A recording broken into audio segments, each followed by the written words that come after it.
For years, Harley Davidson built its reputation on tradition.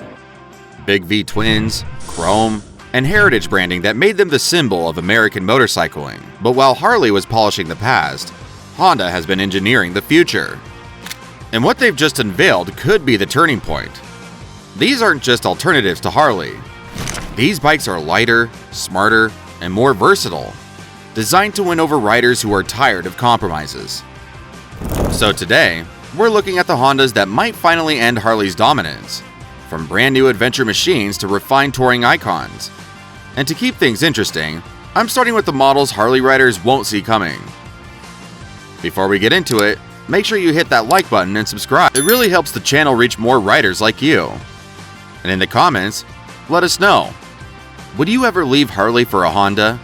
Or are you sticking with tradition no matter what? I want to hear your thoughts. Honda XL750 Transalp. Adventure bikes are booming, and Honda isn't about to let BMW and KTM have all the fun. Enter the XL750 Transalp, a name with serious history, reborn for modern riders. Powered by a 755cc parallel twin, the same base engine as the CB1000R Hornet, the Transalp delivers about 90 horsepower and 55 pound-foot of torque. But where the Hornet is built for the street, the Transalp stretches its legs off-road. Long travel Showa suspension, spoked wheels, and a 21-inch front tire make it clear this bike is designed to handle more than just smooth pavement. At 459 pounds wet, it's lighter than the Harley Pan America, and a lot less intimidating for riders who want to explore dirt roads without muscling around 560 pounds of top-heavy metal. Added multiple ride modes, Sport, Standard, Rain, Gravel, plus customizable settings, and you've got a bike that adapts whether you're tackling city commutes or forest trails. The Transalp also wins on practicality, with a starting price around $9,999. It undercuts nearly every serious competitor in the ADV segment. And unlike Harley's Pan America, Honda's dealer network is everywhere, meaning support and parts aren't a gamble. For riders who want adventure without the ego tax, the Transalp makes a strong case. It's the kind of bike that proves Honda isn't just challenging Harley on cruisers, they're widening the battlefield. Honda CRF 1100L Africa Twin. If the Transalp is Honda's middleweight adventure entry, the Africa Twin is its heavyweight flagship, and this one goes straight after Harley's Pan America. At the heart of the Africa Twin is a 1084cc parallel twin pumping out around 100 horsepower and 77 pound-foot of torque. But raw numbers don't tell the whole story. This bike is about balance. Plenty of low-end grunt for off-road climbs, paired with smooth, steady delivery for long highway stretches.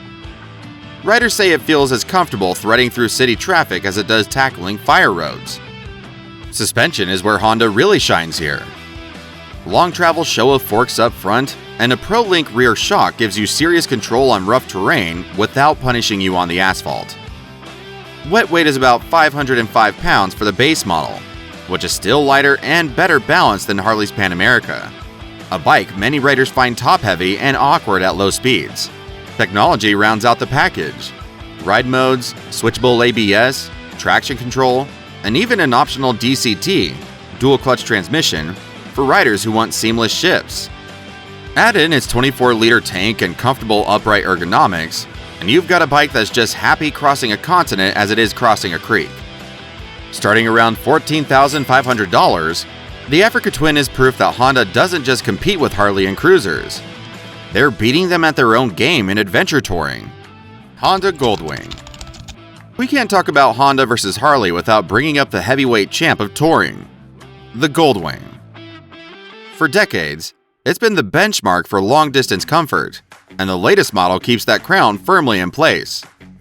Power comes from a massive 1,833cc flat-six engine, delivering 124 horsepower and 125 pound-foot of torque. Unlike Harley's Big V twins, the Goldwing six-cylinder is buttery smooth, with power that feels endless whether you're cruising at 40 or 80 miles per hour. The real magic, though, is refinement. Apple CarPlay, Android Auto, built-in navigation, heated seats, and even an available airbag, yes, an airbag, make this the tech king of touring bikes. Add Honda's legendary DCT transmission option, and you've got a machine that makes highway slogs feel like Sunday drives. At just under 850 pounds, it's not light, but the weight melts away once you're rolling thanks to excellent balance and suspension. Riders consistently say it feels less intimidating than Harley's big baggers, despite offering more power and luxury. Starting around $25,000, the Goldwing isn't cheap, but it's a statement. Honda isn't just competing with Harley in touring, they've been setting the standard for years. If you're enjoying this breakdown, hit that like button. It helps the channel reach more riders. And don't forget to subscribe so you don't miss the rest of this list. In the comments, tell me this. Which Honda would you consider trading your Harley for? Or would you never switch no matter what? I'll be reading through them. Honda CB750 Hornet. Let's kick things off with a middleweight that proves Honda knows how to hit the sweet spot.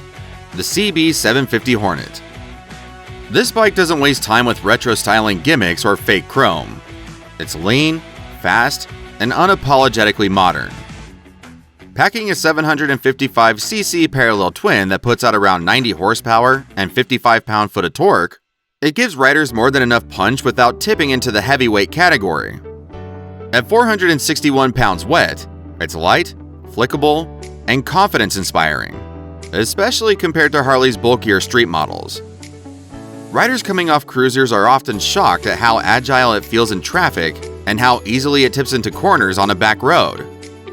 Braking is handled by dual full-size front discs with radial calipers and a single rear disc, all tied together with ABS.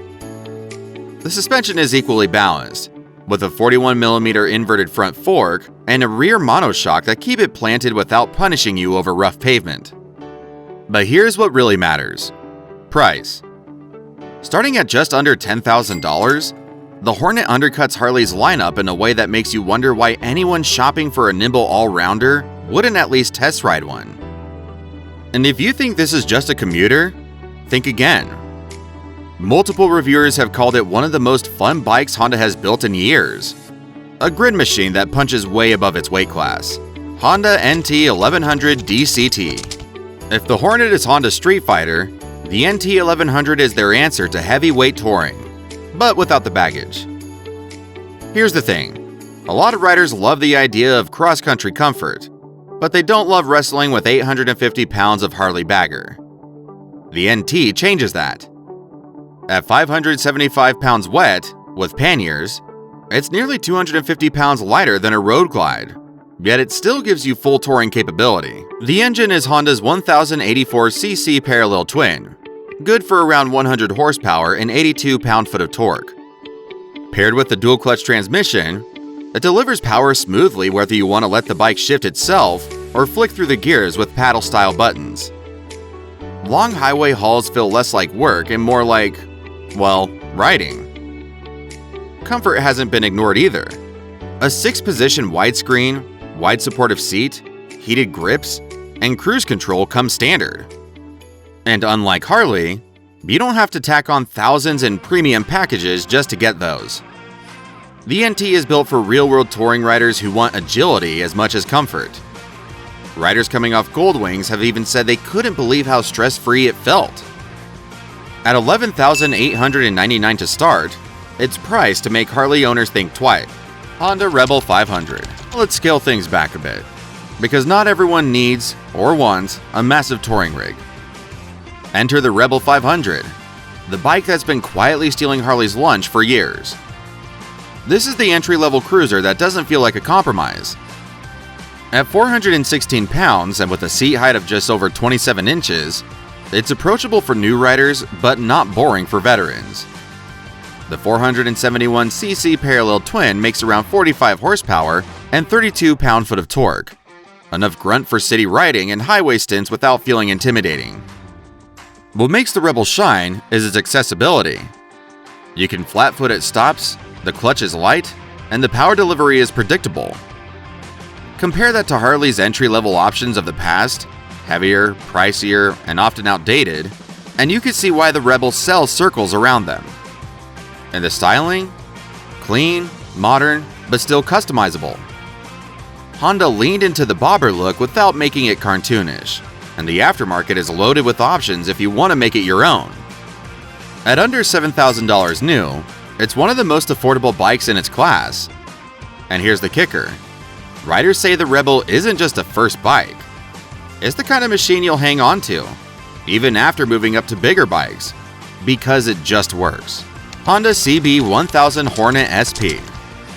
Now let's swing back to the street and talk about muscle. The CB1000 Hornet SP.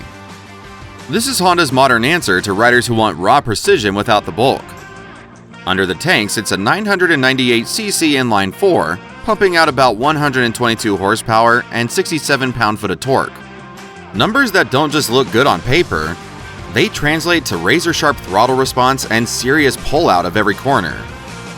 Braking is equally confidence-inspiring, thanks to Brembo radial mount calipers grabbing dual floating front discs with a 2-piston caliper at the rear. ABS is cornering aware, which means you don't have to panic if the road surface changes mid-lean. Suspension is top shelf too, a fully adjustable 43mm Showa fork up front and an Öhlins piggyback shock in the back. At 464 pounds wet, the Hornet SP feels planted but never heavy.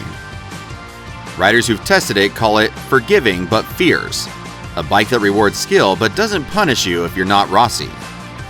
And compared to Harley's attempts at modern performance, which usually still lean cruiser heavy, this Honda is a scalpel. Price-wise, is expected between $12,000 and $14,000, meaning it goes head-to-head with Yamaha's MT-10 or Kawasaki's Z1000. Riders who want serious performance without paying Ducati or BMW premiums, the Hornet SP delivers exactly that. Question for you. If Honda dropped both Hornet SP and the Transalp at your local dealer tomorrow, which one would you test ride first? Let me know in the comments, because I'm curious where riders are leaning these days.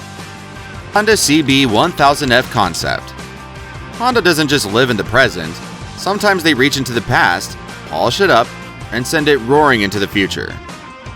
That's exactly what the CB1000F concept represents. On paper, it's a muscle bike. A 998cc inline 4 cranking out roughly 150 horsepower and 76 pound-foot of torque. Those numbers land it firmly in superbike territory. But the CB1000F isn't about racing. It's about bringing that raw power into a package that feels planted, rideable, and stylish without going over the top. Suspension is handled by a 41mm inverted fork with preload and rebound adjustment, while the rear gets a single shock with 4.7 inches of travel. Braking comes from dual front disc paired with dual piston calipers and a single rear disc, all backed by cornering ABS. At about 460 pounds wet, it's leaner than it looks and easier to live with than some of the big European muscle bikes. But here's what makes the CB1000F interesting. It bridges eras. The round headlamp and sculpted tank nod to classic Honda CBs, while the LED lighting and digital dash pull it into modern age. Reviewers who tested early versions call it old school charm with new school bite.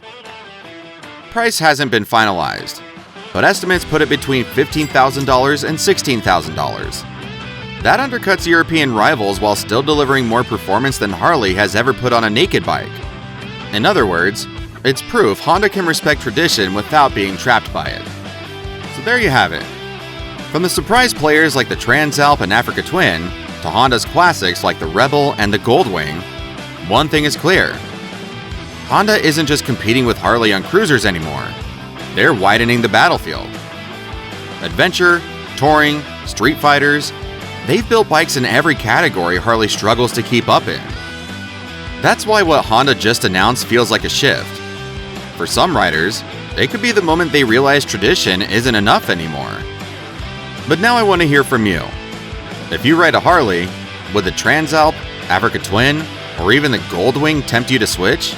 Or are you sticking with the Milwaukee Iron no matter what? Drop your thoughts in the comments.